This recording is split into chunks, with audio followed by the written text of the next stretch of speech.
19واں پارہ آیت نمبر 30 آپ کے سامنے تلاوت کی، جس کی کچھ تفصیل پچھلے درس میں کر چکا ہوں۔ یہ رسول اللہ صلی اللہ تعالی علیہ وسلم اپنی امت کے متعلق کیس لڑیں گے ان کے خلاف کہ جنہوں نے قرآن کریم کو مہجور بنا دیا تھا، دنیا میں پس پش ڈال دیا تھا۔ رسول اکرم صلی اللہ تعالی علیہ وسلم ان کے مسلسل انکار اور جحود اور قرآن کی اس دشمنی، اس کے خلاف قیامت والے دن اللہ کے رسول اللہ کے دربار میں کیس لڑیں گے اور کہیں گے یہ وہ میری قوم والے ہیں، انہوں نے تیرے اس قرآن کو مہجور بنا دیا تھا، مطلب پس پش ڈال دیا تھا۔ آج اگر دیکھیں آپ کتنے لوگ ہیں کہ قرآن کریم کو وہ صحیح معنوں میں محبت کرتے ہیں اور قرآن کریم کے احکامات پر عمل پیرا ہوتے ہیں، یا قرآن کریم کے قرآن نے جس عقیدے کا بیان کیا ہے اس عقیدے کو اپنانے والے لوگ آپ دیکھ لیں کتنے ہیں۔ یہی تو وجہ ہے کہ قیامت والے دن اگر اللہ کے رسول اللہ کے دربار میں مخالف کھڑے ہو جائیں تو پھر وہاں کون ہوگا جو بچا سکے؟ کہ جب آپ خود کہیں کہ وہ شفیع المذنبین پیغمبر، وہ شافی محشر پیغمبر، وہ اگر یہ بات کریں کہ اللہ یہ جنت جانے والے نہیں ہیں، اللہ ہمیں محفوظ رکھے، اللہ قرآن کی سمجھ عطا فرمائے۔ تو کیا فرمایا؟ وقال الرسول یا ربی، اور کہا رسول نے یا ربی اے میرے ربا، ان قوم اتخذوا ھذا القرآن مہجورا، یہ میری قوم والے ہیں، اتخذوا ھذا القرآن مہجورا، انہوں نے تیرے اس کتاب قرآن کریم کو پس پش ڈال دیا تھا۔ یہ پیغمبر علیہ السلام، جس پیغمبر کے بارے میں کہتے ہیں وہ شافی محشر پیغمبر ہیں، جس کے پیغمبر کے بارے میں کہ وہ قیامت والے دن شفاعت کریں گے، اور یہ بات پکی ہے۔ اللہ کے رسول صلی اللہ تعالی علیہ وسلم نے فرمایا کہ میں اللہ کے دربار میں اتنا روؤں گا، اتنی زاریاں کروں گا، فَيُلْهِمُنِي مَحَامِدَهُ، اللہ رب العالمین مجھے الہام کے ذریعے میرے ذہن میں اپنی تعریفیں اور بھی ڈال دے گا، میں اللہ کی تعریفیں کرتا رہوں گا، ٹھیک ہے، اور روؤں گا اور دعائیں مانگتا رہوں گا اپنی امت والوں کے لیے، یہ اللہ کے رسول نے فرمایا، اور اتنا روؤں گا، اتنی دعائیں مانگوں گا، اتنی تعریفیں کروں گا کہ آج وہ تعریفیں میرے ذہن میں نہیں ہے، وہ اسی دن اللہ میرے ذہن میں ڈال دے گا، اور میں اللہ سے دعا کروں گا کہ میری امت کو معاف فرمائے، ٹھیک ہے، یہ بات پکی ہے۔ تو اللہ رب العالمین جواباً کہیں گے کہ ارفع رأسک یا محمد، اے میرے پیارے پیغمبر محمد الرسول اللہ صلی اللہ تعالی علیہ وسلم، اپنا سر مبارک اٹھا دیجئے، سل تؤتا، آپ مانگیں آپ کو دیا جائے گا، وشفاعت و شفاعت، شفاعت کریں آپ کی بات مانی جائے گی، آپ کی شفاعت قبول کی جائے گی، سر اٹھائیے میرے پیغمبر۔ یہ بات پکی بخاری کی حدیث ہے،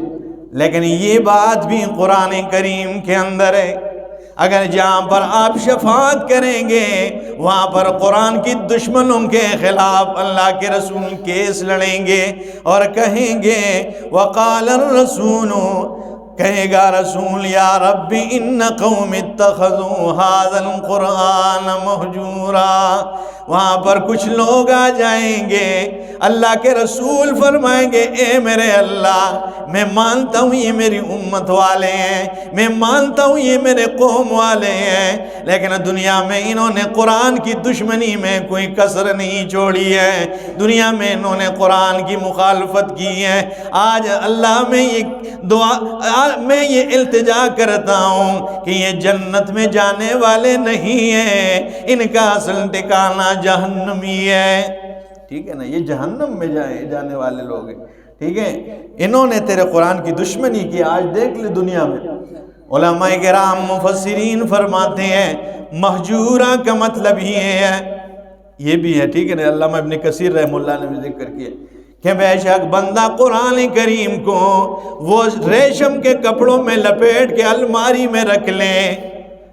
اور قرآن کے مطابق اپنا عقیدہ نہ بنائے، یہ بھی مہجور بنا دیا ہے، اس نے بھی قرآن کو مہجور بنا دیا ہے۔ اور وہ یہ بھی ذکر کرتے ہیں کہ وہ قرآن کی صبح و شام تلاوت کرتا ہوں، وہ قرآن پڑھ رہا ہوں، قرآن کو جھوم رہا ہوں، قرآن کو سینے سے لگا رہا ہوں، لیکن قرآن کے اندر جو عقائد کا ذکر ہوا ہے، قرآن نے جس عقیدے کا بیان کیا ہے اس عقیدے کو اپنانے سے انکار کر رہا ہے یا وہ عمل کرنا ہے جو قرآن کے خلاف ہے۔ فرماتے ہیں اس بندے نے بھی قرآن کو مہجور بنا دیا ہے،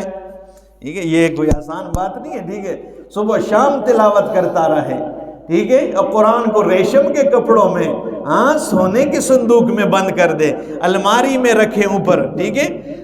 لیکن اگر عقیدہ قرآن والا نہیں تو اس بندے نے بھی قرآن کو، اس کیس میں وہ بندہ بھی داخل ہوگا، یہ اس کے خلاف بھی یہ کیس لڑا جائے گا کہ جو قرآن کی تلاوت تو کرتا ہے لیکن عقیدہ قرآن کے مطابق نہیں بناتا، وہ بھی جہنمی ہے۔ تو فرمایا آج دیکھ لیجئے امت کو قرآن کریم کے کیا حال بنایا ہوا ہے، کیا حال بنایا ہوا ہے۔ یہ قرآن ہے، یہ ہدایت والی کتاب ہے، اگر یہ قرآن اس کے مطابق اپنی زندگی نہیں گزاری، اگر زندگی ایسی گزار کے رکھ دی، کل قیامت والے دن اللہ کے دربار میں پیش ہونا ہے۔ یہ قرآن ہدایت والی کتاب میں نے دی تھی، کتنا اس پہ عمل کیا ہے، کون سا عقیدہ اس کے مطابق بنایا ہے، کون سا کام کیا ہے، ٹھیک ہے نا، جو اس کے مطابق تو نے عمل کیا ہے، بتا ذرا، ٹھیک ہے، یہ جواب دینا ہوگا، ٹھیک ہے۔ تو فرمایا قیامت والے دن کہیں گے انہوں نے تیرے قرآن کو پس پش ڈال دیا تھا، قرآن کی دشمنی میں کسر نہیں چھوڑی۔ آج بھی وہ لوگ موجود ہیں، ٹھیک ہے، قرآن کے درس کی مخالفت میں وہ کوئی کسر نہیں چھوڑتے، کوئی بات ایسی نہیں چھوڑتے جو قرآن کے درس کے مخالف، ٹھیک ہے نا، محفلوں میں اگر سامنے بھی کچھ نہیں کہہ سکتے ہیں تو نجی محفلوں میں، ٹھیک ہے نا، وہ قرآن کی مخالفت میں اپنے لگے ہوئے ہیں، ٹھیک ہے نا، یہی لوگ ہیں، ان کے کوئی دم یا سینگ نہیں ہوں گے، ٹھیک ہے، آج کل موجود ہے، جنہیں تکلیف ہوتی ہے کہ بھئی یہ درس کیوں ہو رہا ہے، ٹھیک ہے، لیکن جنہیں خوشی ہوتی ہے ان کو ہم مبارک دیتے ہیں، اور جنہیں تکلیف ہوتی ہے ان کی تکلیف میں اور اضافہ ہو تو تب بھی مزہ آتا ہے، ٹھیک ہے نا، جنہیں قرآن سے تکلیف ہو تو پھر اس کے ساتھ ہمارا ہے کیا۔ تو فرمایا وَكَذَلِكَ جَعَلْنَا لِكُلِّ نَبِيٍّ، اور اسی طرح ہم نے ہر نبی کے لیے بنایا ہے عَدُوًّا مِّنَ الْمُجْرِمِينَ، مجرمین میں سے ہم نے دشمن تیاب بنا دیے۔ وَكَذَلِكَ جَعَلْنَا، ٹھیک ہے نا، اسی طرح اللہ فرماتے ہیں ہم نے لِكُلِّ نَبِيٍّ، ہر نبی کے لیے عَدُوًّا مِّنَ الْمُجْرِمِينَ، مجرموں سے ہم نے دشمن بنا دیے۔ وَكَفَىٰ بِرَبِّكَ هَادِيًا وَنَصِيرًا، لیکن میرے پیغمبر کافی ہے تیرا رب تجھے ہادیاً، تیری رہنمائی کرنے والا، ونصیرا، اور مدد کرنے والا، تیرا رب تیرے لیے کافی ہے۔ دشمن تو تیرے بہت سارے ہیں لیکن رب تیرے لیے کافی ہے، رہنمائی کرنے والا، ونصیرا، اور مددگار۔ وقال الذین کفروا، اور کہا ان لوگوں نے جنہوں نے کفر کیا، انکار کیا، لولا نزل علیہ القرآن، کیوں نہیں اترتا اس پہ قرآن جملتاً واحدتاً، ایک ہی، ٹھیک ہے نا، اکٹھا یک بارگی سے کیوں نہیں اترتا؟ جیسے توریت نازل ہوا ہے، جیسے انجیل نازل ہوا ہے، جیسے زبور نازل ہوئی ہے، یہ کتابیں اکٹھی نازل ہوئی ہیں۔ اس محمد الرسول اللہ پہ یہ جو نبوت کا دعویٰ کیا ہے، اس پہ قرآن اکٹھا کیوں نہیں نازل ہوتا ہے؟ یہ اعتراض کیا، ٹھیک ہے نا، اعتراضات کرتے رہے، ٹھیک ہے نا، ڈھونڈتے رہے کوئی اعتراض۔ اللہ نے جواباً فرمایا کذالک ای انزلناہ کذالک، اسی طرح ہم نے اس قرآن کو نازل کیا ہے، لنثبت بہ فؤادک، میرے پیغمبر تاکہ اس کے ذریعے آپ کے دل کو مضبوط بنا دیں۔ اس کو ہم نے ٹھہر کے وقفے بوقفے نازل کیا، ضرورت کے مطابق نازل کیا، تاکہ آپ کا سینہ، آپ کا دل اس سے مضبوط ہو جائے۔ وَرَتَّلْنَاهُ تَرْتِيلًا، اور ہم نے اسے ٹھہر کرنا نازل کیا ہے، ٹھہر کے، ٹھیک ہے نا، ہم نے اسے نازل فرمایا ہے تاکہ آپ کا دل اس کے ساتھ مضبوط ہو جائے۔ اور رتلناہ ترتیلا کا مفسرین نے اور بھی معنی کیا ہے، سمجھ کر قرآن، ٹھیک ہے نا، سمجھنا قرآن کو، ٹھیک ہے نا، صرف تلاوت نہیں، قرآن کو بندہ سمجھے۔ جہاں پر بھی قرآن میں آپ دیکھ لیجئے تو قرآن میں قرآن کے بیان کرنے کا لفظ زیادہ آیا ہے، ٹھیک ہے نا، اسے پڑھنے کا کم آیا ہے، ٹھیک ہے، لَتُبَيِّنُنَّهُ لِلنَّاسِ، تاکہ تو لوگوں کو بیان کرے۔ بیان کا مطلب ہوتا ہے کھول کے بیان کرنا، ٹھیک ہے نا۔ مِن بَعْدِ مَا بَيَّنَّاهُ لِلنَّاسِ، کیوں نہیں بیان کرتے ہو جبکہ اللہ نے تو بیان کر دیا ہے، ٹھیک ہے۔ تو بیان کا لفظ، اس کا معنی بھی مفسرین نے بیان کیا ہے، ٹھیک ہے نا، یعنی مطلب سمجھ کر قرآن پڑھنا۔ وَلَا يَأْتُونَكَ بِمَثَلٍ، اور نہیں آتے میرے پیغمبر آپ کے پاس بھی مثلنے کے کسی اعتراض پہ، یعنی یہ اعتراض کرتے ہیں إِلَّا جِئْنَاكَ بِالْحَقِّ، مگر ہم آپ کے ساتھ حق اور سچ کو لے کر آتے ہیں۔ جب یہ اعتراض کرتے ہیں اسی وقت ہم قرآن نازل کرتے ہیں اور حق اور سچی بات اتارتے ہیں ان کے اعتراض ختم کرنے کے لیے۔ وَأَحْسَنَ تَفْسِيرًا، اور بہترین تفسیر کے اعتبار سے۔ جب یہ اعتراض کرتے ہیں اس وقت ہم قرآن نازل کر دیتے ہیں، اس کی چسی الگ ہوتی ہے، ٹھیک ہے، ان کے اس بات کو رد کرنے کے لیے، اور سچ اور حق کا بیان آپ کے ساتھ لے کے آتے ہیں میرے پیغمبر، آپ پریشان نہ ہوئیے۔